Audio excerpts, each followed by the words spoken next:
My brain has just been going over, just like past behaviors, just childhood things. And it's just like, was that autism? Or am I just, quirky? So let's dive a little bit deeper. Am I just quirky or was it autism? Hi, welcome to my channel, Shay Unmasked, where I talk about all things neurodivergent motherhood. I am 31 years old. I am a first-time new mom. I'm all the things. I'm now just learning who I may or may not be. So if that sounds like something that tickles your fancy, follow along on the ride. Okay, so I'm still waiting for the results of my autism assessment that I took the first part about 2 weeks ago and the second part last week. My next appointment with the clinician will be on Monday to go over her findings, and I'm still just as nervous as I was after hanging up from that call last Monday. So that is my current state of being. Thank you for joining. I've spent 31 years thinking I'm just weird. I'm just, that weird person. But I don't know. Now things are starting to look a little bit differently. The first thing that comes to mind is I didn't realize how sensitive I am to sensory, just like processing in general. Like, as you see, I'm currently wearing my headphones. Are they attached to anything? They are not. But these are what I put on when there's just some stimuli happening and my brain does not want to handle it. I can't focus, I can't process. So here comes in the headphones. I put those on and I'm able to, function again. That should have probably been the first clue that maybe I'm not just weird. But yeah, currently my cat is cleaning herself, and that is one of the noises that I cannot handle. So yeah, headphones. But one of the big clues that I was thinking about was, as a child, I thought I was just a picky eater. I mean, that's what everyone told me. Just, she's just weird. So you just abide by her weird rules. And now I'm thinking maybe I wasn't just weird. Like, for an example, I have a big issue when it comes to textures. This is still present. And so as a child, I did not like having my food touch. Like, there's no touching, there's no mixing, unless it was an approved mixture of like mashed potatoes and corn, because that's delicious. But outside of the, approved list, no touching. Separate, clear division between the food items. So yeah, that was just present. Honestly, probably still a thing now. I'm a little bit better. But yeah, everyone knew she does not like having her food touched. It has to be separate. If it's something liquidy, like greens, love me some greens. Or like, what's something else that's wet? That's the first thing that comes to mind. But like a bowl of greens, yeah, like I just said, it has to be in a bowl. It's not going to be on the same plate. It's not going to be touching, mac and cheese or the chicken. No, it has separate. So that was the first thing I was looking back, and I was like, that was probably a sign. And then another thing that I was remembering about food is that I eat in order. Like, I eat in an order, and that is still present. So like, I tend to eat the thing that I don't really want to eat, to like get it out the way, so I don't gotta like be dealing with it later. That tends to be eaten first, and then I kind of just go in a order of like least to greatest. So the food item that I don't really want, I'll eat that first, and then I'll just, make my way till I until I reach the pinnacle, the holy grail of my plate. That is what I save the best for last. But then, of course, what usually happens is that I've eaten everything else on my plate. By the time that I reach this food item, I'm full. And then I'm not even able to enjoy it because my tummy's like, girl, stop eating. But I'm like, no, I saved this for last. I need to consume this. So yeah, it's a whole thing. But that was another pattern that I'm looking back on. I'm like, is that normal? Like, is that just a normal thing that people do? Or is it autism? So this next one I am still struggling with, and I honestly can probably make this a whole series because my little one is about to be 11 months old, so it's going to be something prevalent in my life. So who knows, maybe it'll become a future series. I'm not great when it comes to socializing, period, full stop. That's just a true statement. But even more so, I have no idea how to handle the social interactions when it comes to play dates, or just, taking your baby to like the park or something, and then like all the other babies are playing, they're having a great time, not worried about anything about life. And then you have the parents just like standing around.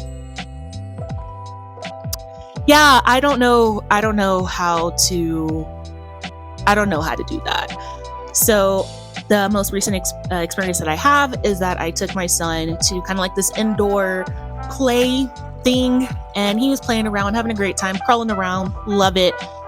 But I didn't know what to do, so I'm just like following behind him, and then just like other parents like are trying to make eye contact. I'm trying to not make eye contact.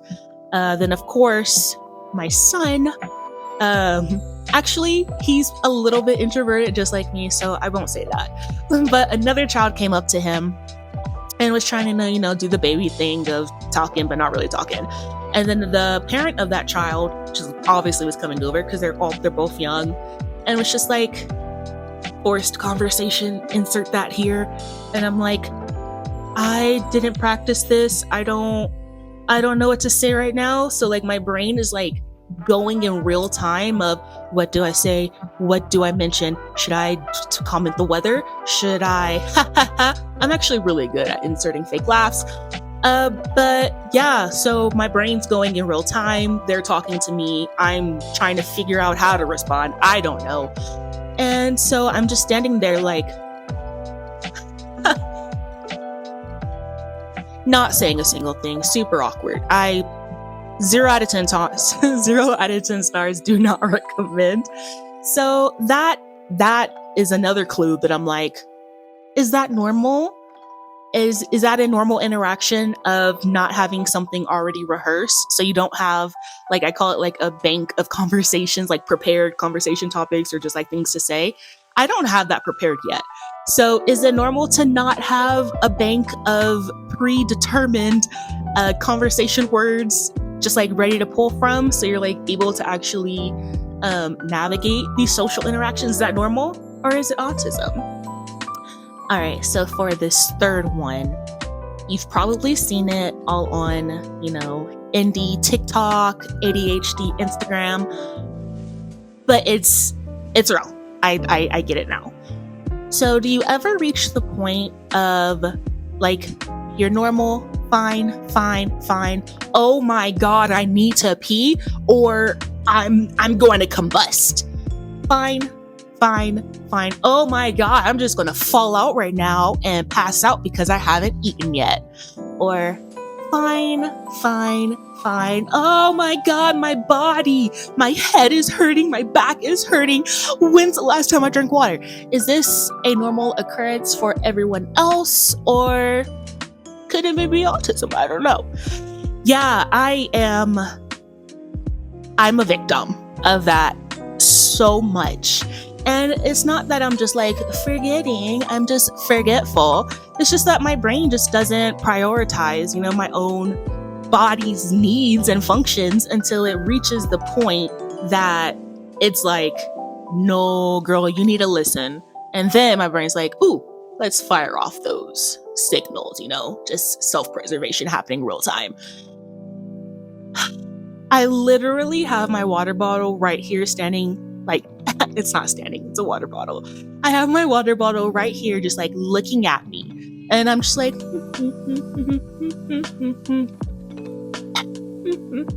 just dying of thirst. I don't even know what I had for breakfast. I don't even think I had breakfast.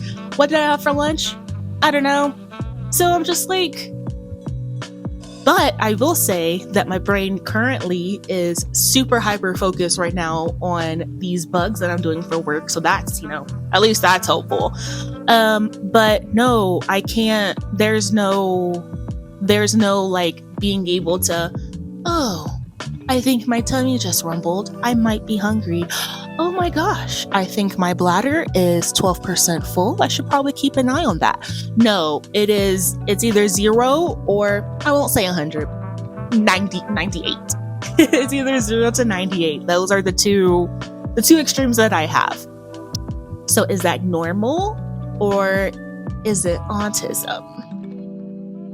All right, friends, if you've been watching along and you're like, oh my God, that's me too. Welcome to the club. All right, so if you're late diagnosed or just even questioning, what was the first thing that made you like, maybe that's not just me?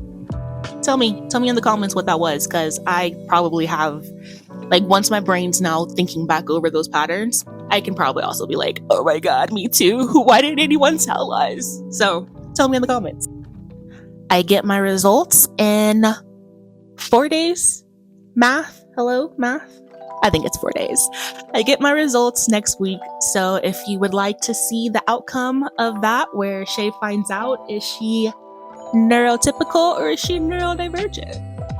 Be sure to like, subscribe, and hit that notification button. I think it's a notification button. Hit that button so you can be alerted for the next video, which will probably be the autism results. So make sure you are, staying tuned. Thanks for watching.